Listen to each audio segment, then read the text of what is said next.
విశ్వనగరం కాలుష్య కాసారం. హైదరాబాద్ లో పెరిగిపోతున్న కాలుష్యం, వాహనాలు, పరిశ్రమలతో వాతావరణ సమస్యలు, ఎక్కువ అవుతున్న క్యాన్సర్, గుండె, ఊపిరితిత్తుల వ్యాధులు, సంవత్సరానికి 3,000 మంది బలి, సరిగ్గా అమలు కాని 15 ఏళ్ల నిషేధం, ఆందోళన వ్యక్తం చేస్తున్నట్టు పర్యావరణ నిపుణులు. ఎందుకు అడిగి పోయి ఇక్కడ చెట్లు మొత్తం నరికేస్తే అయిపోయాయి.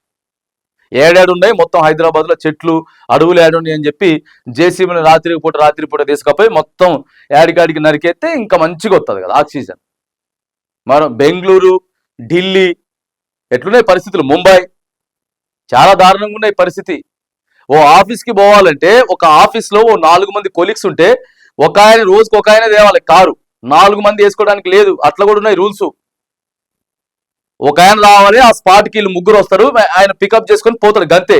సింగిల్ గా 4 పట్టుకొని పోతామంటే గదే కథ అవుతుంది. మరి హైదరాబాద్లో కూడా ఎక్కువైపోతా ఉన్నదట, రోజు కాలుష్యం ఎక్కువైపోతా ఉన్నది.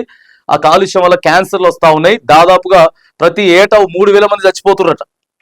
3,000 మంది సంవత్సరానికి బలి అవుతా ఉన్నారు కాలుష్యం వల్ల. సో మరి అదే ఇక మెయిన్ స్వీయ నియంత్రణ. ఎవరికి వారు ఎంతైతే ఆలోచన చేస్తారో, రాత్రి 1 గంటకి, 2 గంటలకు, 3 గంటలకు కూడా సిగ్నల్స్ పడతా ఉన్నాయి హైదరాబాద్.